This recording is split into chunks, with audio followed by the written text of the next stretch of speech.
नमस्कार, मैं प्राध्यापक डॉक्टर अनूप दळवी, अध्यक्ष हिंदी विभाग RBNB कॉलेज श्रीरामपुर।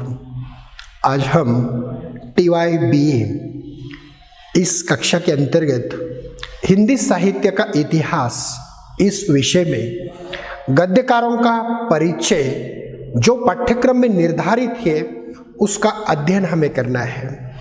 इन गद्यकारों में वृंदावनलाल वर्मा और भीष्म साहनी, इन दो गद्यकारों का संक्षिप्त में अध्ययन करना हमारा अभिष्ट है। वृंदावनलाल वर्मा जी द्विवेदी युग के एक श्रेष्ठ ऐतिहासिक इतिहासकार के रूप में विख्यात है। उनका जन्म 9 फरवरी 1819 में झांसी जिले के मौरानीपुर नामक ग्राम में हुआ। उन्होंने मुख्य रूप से उपन्यासकार के रूप में अपना योगदान दिया है तथा उन्हें प्रसिद्धि मिली है, किंतु उनके साथ ही नाटक तथा एकांकी साहित्य के रूप में भी उन्होंने अपनी प्रतिभा का तथा बहुआयामी व्यक्तित्व का परिचय दिया है। उन्होंने अपने साहित्य आराधना कहानीकार के रूप में आरंभ की थी, किंतु बाद में उपन्यासों पर भी उन्होंने अधिक लेखन कार्य किया है। अतः हिंदी साहित्य में वृंदावनलाल वर्मा जी का योगदान उपन्यासकार के रूप में, कहानीकार के रूप में, नाटककार के रूप में तथा एकांकीकार के रूप में विशेष उल्लेखनीय है। अतः उनके उपन्यासकार के रूप में उन्होंने हिंदी साहित्य में जो योगदान दिया है उनका संक्षिप्त में अध्ययन हम लोग करेंगे। जैसे वर्मा जी मूलतः पौराणिक और ऐतिहासिक उपन्यासकार हैं। पौराणिक मतलब जिन अनेक प्रकार की जो पुराण कथाएं हैं उन पुराण कथाओं का चित्रण उन्होंने अपनी उपन्यास साहित्य में किया है। ऐतिहासिक अर्थात इतिहास को केंद्र बिंदु में रखकर ऐतिहासिक उपन्यास उन्होंने लिखे हैं। उन्होंने 1927 में अपना प्रथम उपन्यास गढ़कुंठार 2 महीने में लिखने के बाद ही उन्होंने लगन, संगम, प्रत्यागत, कुंडली चक्र, प्रेम की भेंट तथा हृदय की हिल्लोर आदि उपन्यास लिखे। अत्यंत उल्लेखनीय उपन्यास रहे हैं। 1903 में लिखित विराट की पद्मिनी उपन्यास में ऐतिहासिक उपन्यास के क्षेत्र में वृंदावनलाल वर्मा जी को काफ़ी ख्याति प्राप्त हुई है। 1942 में कभी ना कभी नामक हास्य व्यंग्यात्मक उपन्यास वृंदावनलाल वर्मा जी ने लिखा और उनके साथ ही झांसी की रानी, कचनार, मृगनयनी, टूटे काटे, अहिल्याबाई, आंचल, मेरा कोई नहीं, लालित्यादित्य, अमरबेल, डूबता शंखनाद, सोती हुई आग, यह उनके प्रसिद्ध उपन्यास है। इन सभी उपन्यासों में ऐतिहासिकता को प्राधान्यता दी गई है, अर्थात इतिहास को प्राधान्यता देने का प्रयास किया है। उपन्यासकार के साथ कहानीकार के रूप में भी उनका योगदान अत्यंत महत्वपूर्ण है। उपन्यासों के अतिरिक्त कुछ उत्कृष्ट कहानियां भी वृंदावनलाल वर्मा जी ने लिखी है। जैसे दबे पाव, शरणागत, कलाकार का दंड आदि सभी कहानी संग्रह वर्मा जी ने लिखे हैं। नाटककार के रूप में भी उनका योगदान अत्यंत महत्वपूर्ण है। सन 1909 में वर्मा जी ने सेनापति अदल नाम का उत्कृष्ट नाटक लिखा और इस नाटक में उन्होंने राष्ट्रीय चेतना को एवं देशभक्ति की भावना को प्रधान स्थान देने का प्रयास किया है।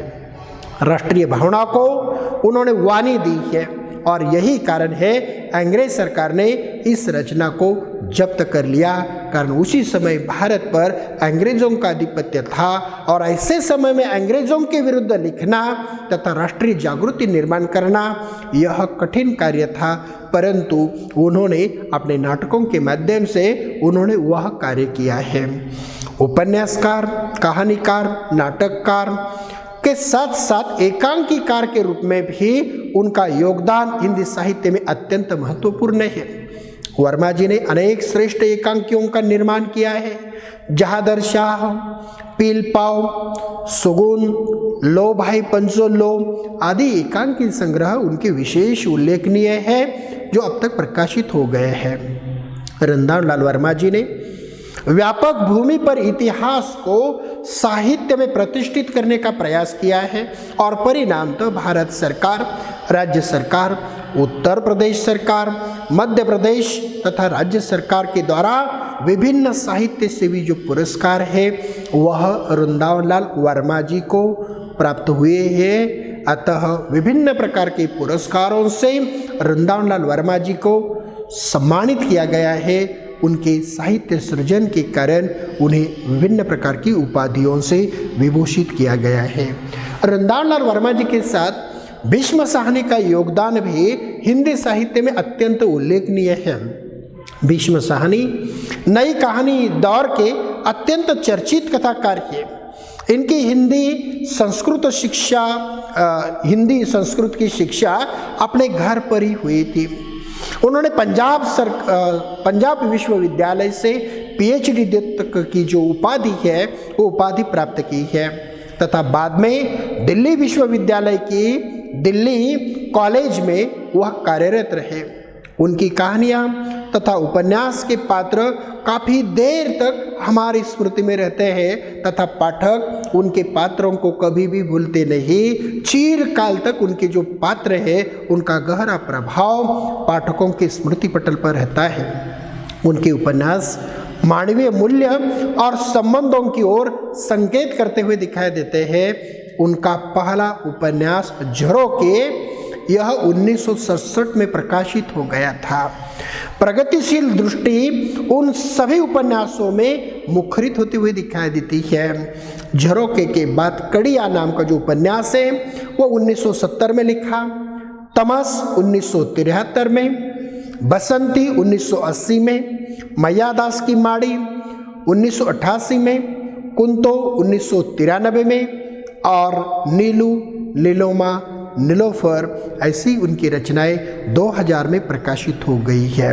अतः उपन्यास के क्षेत्र में भीष्म साहनी जी का योगदान अत्यंत महत्वपूर्ण है। उनके झरोखे नाम का ये जो उपन्यास है उसमें आर्य समाजी वाले बच्चों की जो मानसिकता है, स्मृति चित्र को उन्होंने सजाया गया है। कड़िया यह जो उपन्यास है उसमें दाम्पत्य संबंधों की जो कटुता है उसे उजागर करने का प्रयास किया है और उनके साथ ही स्त्रियों की जो असहाय स्थिति है उनसे भी उजागर करने का प्रयास किया गया है। तमस ये जो उपन्यास है वह स्वाधीनता के पूर्व 1947 में हुए भीषण सांप्रदायिक दंगों की 5 दिन की जो कहानी है वह कहानी इस उपन्यास के द्वारा प्रस्तुत की गई है। सांप्रदायिकता का अत्यंत सजू और कटु चित्रण करने वाले उपन्यासकारों में भीष्म साहनी का जो योगदान है वह अत्यंत उल्लेखनीय है। स्वतंत्रता के पूर्व पंजाब की हिंदू मुस्लिम दोनों मिलजुल कर काम करते थे। स्वतंत्रता के लिए इस देश के सभी लोगों ने कंधों से कंधा मिलाकर अंग्रेजों के खिलाफ वो लड़ते रहे, परंतु अंग्रेजों ने एक षड्यंत्र किया। यह स्वतंत्रता प्रदान करते समय उन्होंने विभाजित कर प्रदान दी और परिणामतः जो एक दूसरों का सुख दुख बांट लेते थे वह एक दूसरों के खून के प्यासे बन गए। अर्थात अंग्रेजों की जो कूटनीति है तथा अंग्रेजों के जो षड्यंत्र है उसके कारण हिंदू और मुस्लिम दोनों के संबंधों में कटुता निर्माण हो गई। एक थाली में खाना खाने वाले मित्र अचानक एक दूसरों के खून के प्यासे बन गए। अर्थात तो यह अंग्रेजों का षड्यंत्र था, कारण उन्होंने यह स्वतंत्रता विभाजित कर उन्होंने प्रदान की और परिणाम तो हिंदू और मुस्लिम दोनों के बीच सांप्रदायिक तनाव निर्माण हो गया, सांप्रदायिक संघर्ष निर्माण हो गया। एक थाली में खाना खाने वाले मित्र एक दूसरों को दुश्मनी की दृष्टि से देखने लगे, एक दूसरों के खून के प्यासे हो गए। दोनों के बीच अविश्वास, शंका भाव बढ़ता गया, क्रोध बढ़ता गया, आतंकवाद बढ़ता गया, दहशत बढ़ती गई और मानवीयता का जो गला है वो घोट देने का काम उनके द्वारा किया गया। बाद में उनके नीलू, नीलिमा, नीलोफर ये जो उनके जो उपन्यास है वह प्रसिद्ध हो गए। सांप्रदायिकता पर प्रेम किस तरह से विजय पाता है इन उपन्यासों की दृष्टि से वह चित्रित करने का प्रयास किया गया है और इनका चित्रण अत्यंत उल्लेखनीय और अत्यंत सजीव चित्रण करने का प्रयास उन्होंने किया है। अतः भीष्म साहनी का जो साहित्य है वह साहित्य अत्यंत उच्च कोटि का साहित्य है, अत्यंत महत्वपूर्ण साहित्य है जो उन्होंने अपने साहित्य के माध्यम से उद्धृत किया है। इस तरह से आज हम लोगों ने हिंदी गद्यकारों के परिचय के रूप में वृंदावन लाल वर्मा और भीष्म साहनी का जो अध्ययन है वह अध्ययन आज हम लोगों ने किया है और वही हमारा अभिष्ट था। धन्यवाद।